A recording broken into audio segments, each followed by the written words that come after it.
Hello बच्चों, तो कैसे हैं आप लोग। उम्मीद करते हैं आप लोग अच्छे होंगे, स्वस्थ होंगे और अपनी तैयारी बिल्कुल अच्छे से कर रहे होंगे। तो आज के वीडियो में हम लोग पढ़ने वाले हैं क्लास 10th का एक्सरसाइज 8.1 का क्वेश्चन नंबर 9। इसमें कुल दो प्रश्न दिए गए हैं, दोनों को हम लोग आराम से सोल्व करेंगे। ठीक है, तो क्वेश्चन कहता है कि त्रिभुज एबीसी में जिसका कोण बी समकोण है। सबसे पहले फिगर रेडी करते हैं हम लोग। एक त्रिभुज है जिसमें एबीसी जिसका कोण क्या है बी समकोण, तो यहाँ पे 90 डिग्री बन रहा है, तो यहाँ क्या लिख लेंगे हम लोग, बी लिख लेंगे और बाकी ये ए और सी हो गया। यदि tan ए बराबर हमारे पास दिया गया है क्या चीज कि tan ए बराबर 1/√3, तो निम्नलिखित का मान ज्ञात कीजिए।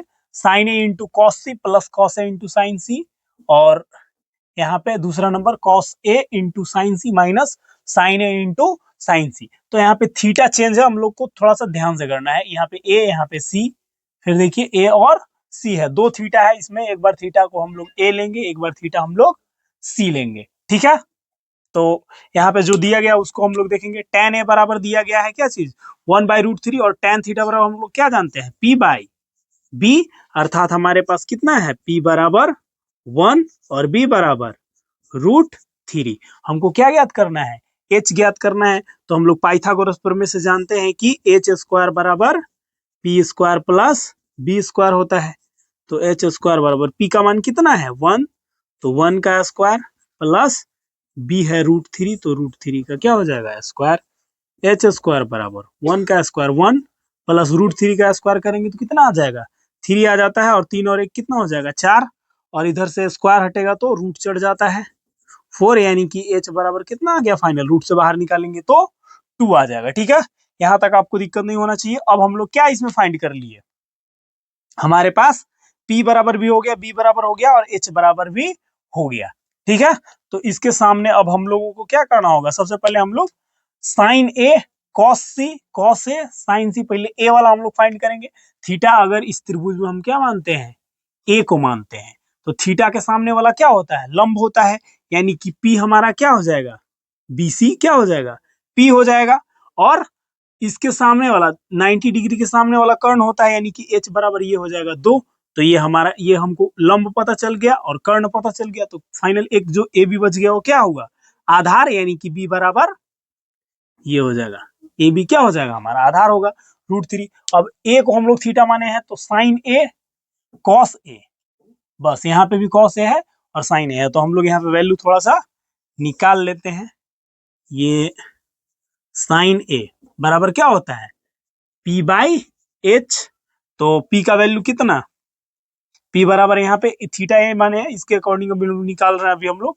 तो p/h, p का वैल्यू है 1 और h का वैल्यू 2, तो 1/2 हो गया। और क्या चाहिए cos a चाहिए, तो cos a बराबर क्या होता है b/h, यानी b के बराबर कितना दिया गया है √3, तो यहाँ पे लिख लेते हैं √3, और h बराबर हम लोग फाइंड किए कितना 2। अब हम लोग को क्या चाहिए c वाला भी चाहिए, तो एक और फिगर हम लोग बनाते हैं यहाँ पे ऐसे, और इसमें अब की बार थीटा किसको मान लेना है सेम फिगर रहेगा, ये हो गया बी ए और यहाँ सी। थीटा किसको मानना है सी को मानना है, और यहाँ पे ए बी बराबर कितना है ये हो गया √3, और ए सी दिया गया है 2 और ये दिया गया है 1। अब यहाँ पे चेंज क्या होगा, सिर्फ p चेंज होगा और h तो वही रहेगा, p और b बदलेगा। थीटा के सामने वाला क्या होता है कर्ण होता है, अरे लंब होता है, यानी कि p बराबर क्या हो गया हमारा ये हो गया लंब, यहाँ 90 डिग्री है, तो p बराबर √3, और 90 डिग्री के सामने वाला क्या होता है कर्ण होता है, तो h बराबर हमारे पास 2 हो गया, और b सिर्फ बदलेगा, p और b बदला। इसके अकॉर्डिंग हम लोग क्या निकाल लेंगे c का निकाल लेंगे, तो साइन c बराबर साइन p/h, यहाँ p का वैल्यू कितना है √3 और h का वैल्यू 2, और cos c बराबर b/h वही, तो c यहाँ पे b का वैल्यू कितना है 1 और h का वैल्यू 2 है। अब हम लोग क्वेश्चन को सोल्व करेंगे, तो क्वेश्चन आराम से सोल्व हो जाएगा। ये ऐसे हम लोग कर लेते हैं, इधर स्पेस हमारे पास इतना में हो जाएगा। पहला नंबर क्वेश्चन क्या कहता है साइन ए इंटू कॉस सी, तो साइन ए का वैल्यू कितना हमारे पास साइन ए बराबर 1/√3 2 है, गुना फिर बोलता है कॉस सी, तो कॉस सी का वैल्यू कितना है, वो भी 1/2 ही है, तो 1/2 और फिर आ गया प्लस कॉस ए, तो कॉस ए हम लोग यहाँ निकाल के रखे हुए सारा वैल्यू, कॉस ए बराबर √3/2 है, √3 है ना, ये √3/2 और गुना में फिर क्या बोलता है साइन सी, तो साइन सी का वैल्यू कितना है √3/2, ये भी है √3/2 ही।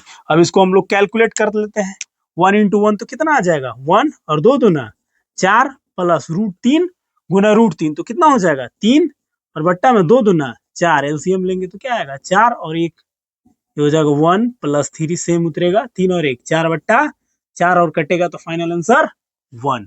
और दूसरा नंबर क्वेश्चन हम लोग यहीं पे सोल्व कर लेते हैं, कॉस ए, तो कॉस ए का वैल्यू कितना हमारे पास √3/2 और गुना कॉस सी, तो कॉस सी का वैल्यू 1/2 माइनस साइन ए, तो साइन ए का वैल्यू कितना है 1/2 गुना साइन सी, तो साइन सी का मान कितना है √3/2, बस वैल्यू सही से बैठाना है और इसके बाद क्या है सिंपल कैलकुलेशन, वही √3 गुना 1 तो कितना हो जाएगा ये √3 और 2 दूना 4 माइनस √3 गुना 1 तो कितना हो जाएगा √3 और 2 दूना 4 और इसको घटाएंगे तो फाइनल कितना आने वाला है, ये √3 एलसीएम लीजिएगा 4, √3 माइनस √3 बराबर √3 में से √3 जाएगा तो क्या हो जाएगा 0 और बट्टा में 4, यानी फाइनल आंसर क्या आ जाएगा 0। पहला नंबर क्वेश्चन है, दूसरा नंबर वहां पे हमको यहाँ पे सिर्फ पीवीएच आराम से आप लोगों को पहचानना है, यहाँ पे थीटा क्योंकि चेंज कर दिया है, यहाँ पे ए है यहाँ पे सी है, तो इसके अकॉर्डिंग हम लोग पीवीएच फाइंड कर लेंगे और वैल्यू यहाँ पे निकाल लेना है, साइन ए कॉस ए ये सब फाइंड करने के बाद सिर्फ वैल्यू पुट कर देना है, बाकी क्वेश्चन में कुछ भी नहीं है।